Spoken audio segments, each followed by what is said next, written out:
Good morning, welcome to our intellectual quality और learning platform. तो हम अपने डेली करंट अफेयर सीरीज की ओर आगे बढ़ते हैं। उससे पहले कुछ मोटिवेशनल कोट्स के बारे में जानेंगे। जो आप चाहते हो उसे पाने के लिए आपको करने वाली छोटी छोटी चीज़ों में भी सफलता मिलती है। तो इसलिए आप उस छोटे छोटे चीज़ को ढूंढ कर ही खुशियाँ को प्राप्त करें और निरंतर प्रयास करते रहे, सफलता एक दिन अवश्य मिलेगी। तो इसी के साथ हम अपने डेली करंट अफेयर सीरीज की ओर आगे बढ़ते हैं। उससे पहले आप सभी लोग टेलीग्राम ग्रुप पर जुड़ जाइएगा। यहाँ पे आपको सारे पीडीएफ प्रोवाइड होंगे हमारे यूट्यूब सेशंस के। 5 मार्च 2024 के सारे करंट अफेयर्स को डिटेल में कवर करेंगे, तो वीडियो के अंत तक बने रहिएगा। क्वेश्चन नंबर 1, नई खोजी गई प्रजाति मेलोनोक्लैमिस द्रौपदी, जिसका नाम हाल ही में राष्ट्रपति द्रौपदी मुर्मू के नाम पर रखा गया, ये किससे संबंधित है? तो राइट आंसर होगा सी शलग। सी शलग से रिलेटेड जिनका नाम हमारे प्रेसिडेंट द्रौपदी मुर्मू जी के नाम पे ही रखा गया, उसका नाम क्या रखा गया है? तो मेलानोकैलमिस द्रौपदी इसका नाम रखा गया है। एक प्रजाति को खोजी गई है, तो उस प्रजाति का नाम है सी शलग। तो जानते हैं इसके डिटेल पॉइंट्स के बारे में। भारतीय प्राणी सर्वेक्षण ने पश्चिम बंगाल और ओडिशा तटों पर खोजी गई समुद्री हेड-सेल्ड समुद्री स्लग की एक नई प्रजाति की पहचान की है और इसे राष्ट्रपति द्रौपदी मुर्मू के नाम पर मेलानोक्लैमिस द्रौपदी नाम दिया गया। इसी के साथ ये मेलानोक्लैमिस द्रौपदी नामक इस विशिष्ट प्रजाति में एक रूबी लाल धब्बा होता है और इसमें अद्वितीय विशेषताएं होती है जो इसे अन्य समुद्री स्लग से अलग करती है। और इस प्रजाति की खोज पश्चिम बंगाल के दीघा और उड़ीसा के उदयपुर के तटीय इलाकों में की गई थी। तो आपको ये पॉइंट्स को याद रख के चलना होगा कि जूलॉजिकल सर्वे ऑफ इंडिया के द्वारा हाल ही में डिस्कवर किया गया एक नई स्पेसीज जिसका नाम है सी स्लग। इसको डिस्कवर कहाँ पे किया गया? तो वेस्ट बंगाल के तट पे और उड़ीसा कोस्ट के तट पे इसको देखा गया, जिसका नाम हमारे प्रेसिडेंट द्रौपदी मुर्मू जी के नाम पे रखा गया। इसका नाम क्या है? तो मेलानोक्लैमिस द्रौपदी इसका नाम रखा गया है। सी स्लग के ही एक प्रजाति है। तो चलते हैं क्वेश्चन नंबर 2 की ओर। 2027 विश्व एथलेटिक्स चैंपियनशिप का मेजबान देश कौन सा होगा? तो राइट आंसर होगा चाइना। चाइना होस्ट करने वाली है 2027 की वर्ल्ड एथलेटिक्स चैंपियनशिप। तो जानते हैं इसके डिटेल पॉइंट्स के बारे में। विश्व एथलेटिक्स शासी निकाय ने घोषणा की कि चीन की राजधानी बीजिंग अपने प्रमुख विश्व एथलेटिक्स चैंपियनशिप के 2027 संस्करण की मेजबानी करेगा, जिसका मतलब है वर्ल्ड एथलेटिक्स। वर्ल्ड एथलेटिक्स ने आगामी विश्व एथलेटिक्स इंडोर चैंपियनशिप से पहले स्कॉटलैंड में अपनी परिषद की बैठक के बाद इस निर्णय की घोषणा की और इसी के साथ 2027 दूसरी बार होगा जब चीन ने विश्व एथलेटिक्स चैंपियनशिप की मेजबानी की है और इससे पहले 2015 में बीजिंग में ऐसा किया गया था।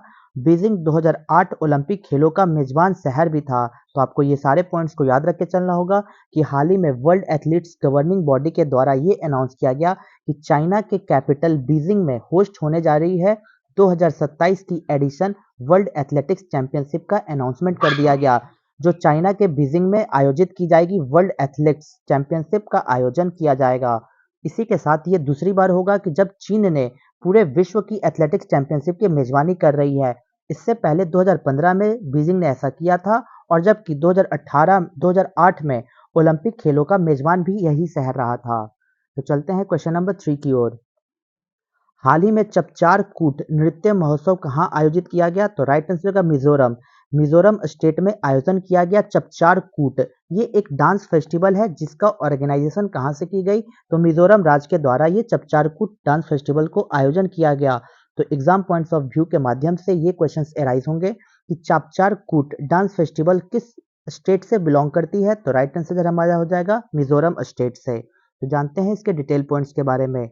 मिजोरम का सबसे बड़ा त्योहार चापचर कूट पूरे राज्य में पारंपरिक उत्साह और उल्लास के साथ मनाया गया और इस अवसर पर आइजोल के असम राइफल्स ग्राउंड लैमुअल में हजारों लोग एकत्र हुए।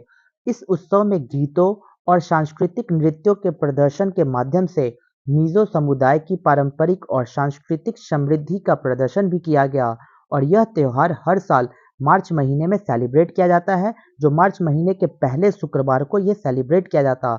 इसी के साथ वर्ष की शुरुआत में झूम खेती के सबसे कठिन कार्य जिसे जंगल साफ करने के पूरे होने के बाद भगवान को धन्यवाद देने के लिए चापचर कूट मनाया जाता है।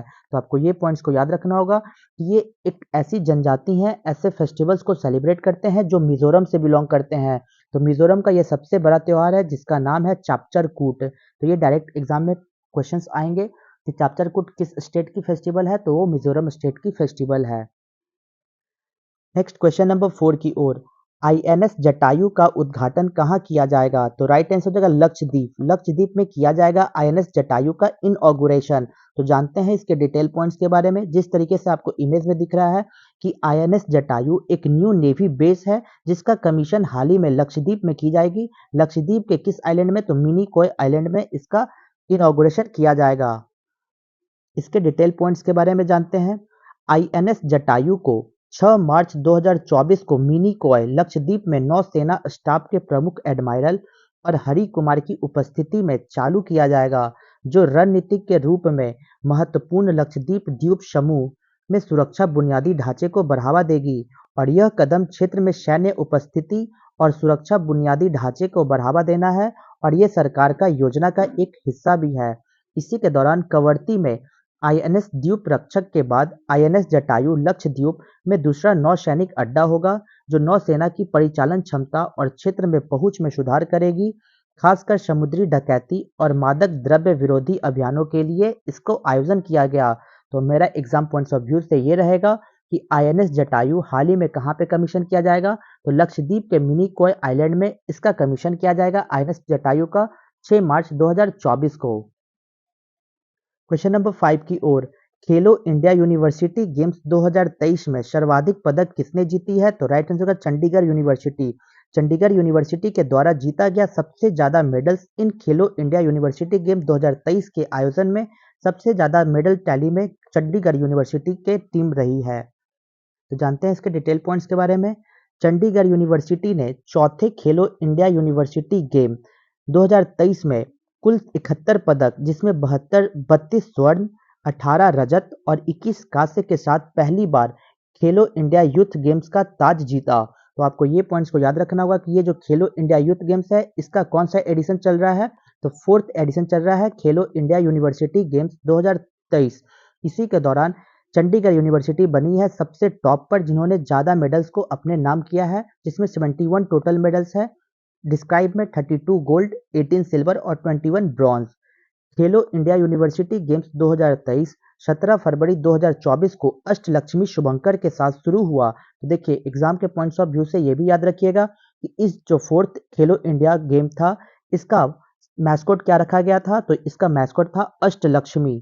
इसी के साथ श्रीमती द्वारा आधिकारिक तौर पर समापन की घोषणा की गई और 29 फरवरी 2024 को सर सुजाई स्पोर्ट्स कॉम्प्लेक्स में असम की खेल मंत्री नंदिता गोरल्स भी यहाँ पे उपस्थित थी। लवली प्रोफेशनल यूनिवर्सिटी ने 20 स्वर्ण, 14 रजत और 8 कांस्य पदक के साथ दूसरे स्थान पर रही, जबकि गुरु नानक देव यूनिवर्सिटी द्वारा 12 स्वर्ण, 20 रजत और 19 कांस्य पदक के साथ तीसरे स्थान पर रही। तो यहाँ पे आपको याद रखना होगा कि इस 4th खेलो इंडिया यूनिवर्सिटी गेम्स में टॉप यूनिवर्सिटी कौन रहा? तो चंडीगढ़ यूनिवर्सिटी टॉप पे बनी रही। क्वेश्चन नंबर 6, प्रत्येक वर्ष विश्व वन्य जीव दिवस कब मनाया जाता है? तो राइट आंसर हो जाएगा 3 मार्च। हर वर्ष 3 मार्च को हम लोग वाइल्ड लाइफ डे सेलिब्रेट करते हैं। तो जानते हैं इसके डिटेल पॉइंट्स के बारे में। विश्व वन्य जीव दिवस हर साल 3 मार्च को मनाया जाता है और इस वर्ष की थीम रखी गई है लोगों और ग्रह को जोड़ना, वन्य जीव संरक्षण में डिजिटल नवाचार की खोज। संरक्षण प्रयासों को आगे बढ़ाने के लिए प्रौद्योगिकी की क्षमता पर प्रकाश डालती है। ये बहुत ही इंपॉर्टेंट पॉइंट्स हो जाएंगे कि हर बार ये हम लोग वर्ल्ड वाइल्ड लाइफ डे 3 मार्च को सेलिब्रेट करते हैं और इस वर्ष इसकी थीम रखी गई है connecting people and planet, exploring digital innovation in wildlife conservation highlights the potential of technology to advance conservation effort। ये पूरे थीम है इस वर्ल्ड वाइल्ड लाइफ डे की। यह विषय आज के डिजिटल युग में विशेष रूप से प्रासंगिक है, जहां तकनीकी प्रगति लंबे समय से चली आ रही संरक्षण चुनौतियों के लिए नए समाधान पेश कर सकती है, जिसमें विश्व वन्य जीव दिवस पहली बार 2013 में संयुक्त राष्ट्र महासभा में थाईलैंड द्वारा प्रस्तावित किया गया था और दुनिया भर में जंगली जानवरों और पौधों के बारे में जागरूकता को बढ़ावा देने के लिए एक दिन अलग रखने का विचार था। तो ये पॉइंट्स को याद रखना होगा कि वर्ल्ड वाइल्ड लाइफ डे की स्थापना कब की गई थी, तो 2013 में इसका आयोजन किया गया था और इसी दौरान ये डिसाइड किया गया था कि हम लोग हर वर्ष 3 मार्च को वर्ल्ड वाइल्ड लाइफ डे के रूप में सेलिब्रेट करेंगे और लोगों को प्रमोट करेंगे for awareness of wild animals and plants के बारे में। क्वेश्चन नंबर 7 की ओर। हाल ही में भारत और मलेशिया के बीच द्विपक्षीय समुद्री अभ्यास जिसका नाम रखा गया समुद्र लक्ष्मण को कहाँ आयोजित किया गया है, तो राइट आंसर का विशाखापट्टनम। विशाखापट्टनम में आयोजन हुआ समुद्र लक्ष्मण। तो जानते हैं ये किसके बीच आयोजन हुई, तो इंडिया और मलेशिया के बीच होने वाली एक एक्सरसाइज जिसका नाम है बायलैटरल मैरीटाइम एक्सरसाइज समुद्र लक्ष्मण। तो ये विशाखापट्टनम में इसका आयोजन किया गया। तो जानते हैं इसके डिटेल पॉइंट्स के बारे में। भारतीय और मलेशिया नौसेनाओं के बीच समुद्र लक्ष्मण अभ्यास 28 फरवरी से लेकर 2 मार्च 2024 तक विशाखापत्तनम में आंध्र प्रदेश में हुआ। दोनों नौसेनाओं ने आखिरी बार समुद्र लक्ष्मण द्विपक्षीय अभ्यास मई जून 2022 में आयोजित किया था। तो ये पॉइंट्स को याद रखना होगा कि हाल ही में भारतीय और मलेशिया नौसेनाओं के द्वारा समुद्र लक्ष्मण का आयोजन किया गया, जो 28 फरवरी से लेकर 2 मार्च तक आयोजन किया गया था विशाखापट्टनम के आंध्र प्रदेश के विशाखापट्टनम में। इसी के दौरान भारतीय नौसेना जहाज जिसमें किल्टान और रॉयल मलेशिया जहाज जो केडी लेकिर ने अभ्यास के तीसरे संस्करण में भाग लिया। तो ये पॉइंट्स को याद रखना होगा। तो चलते हैं क्वेश्चन नंबर 8 की ओर। हाल ही में सर्वाधिक 5 करोड़ आयुष्मान कार्ड जारी करने वाला देश का पहला राज्य कौन सा बना है, तो राइट आंसर का उत्तर प्रदेश। उत्तर प्रदेश पहला स्टेट बना है जिन्होंने इशू की है मैक्सिमम 5 करोड़ आयुष्मान कार्ड्स। तो जानते हैं इसके डिटेल पॉइंट्स के बारे में।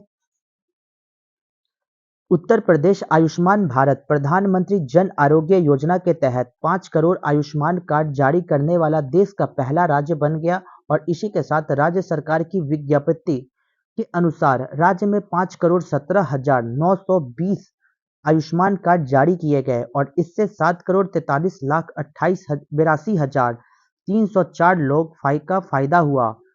इस योजना के पैनल में राज्य के कुल 3716 अस्पताल शामिल हैं, जिसमें आयुष्मान भारत योजना के तहत कुल 34 लाख 81 हजार 252 स्वास्थ्य दावे दायर किए गए।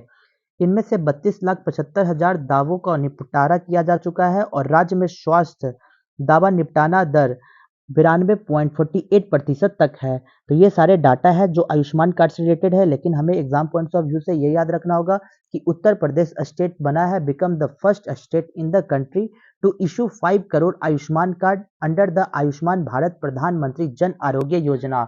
आयुष्मान भारत प्रधानमंत्री जन आरोग्य योजना के तहत 5 करोड़ आयुष्मान कार्ड को इशू करने वाला पहला स्टेट बना है उत्तर प्रदेश। तो ये पॉइंट्स को याद रखिएगा।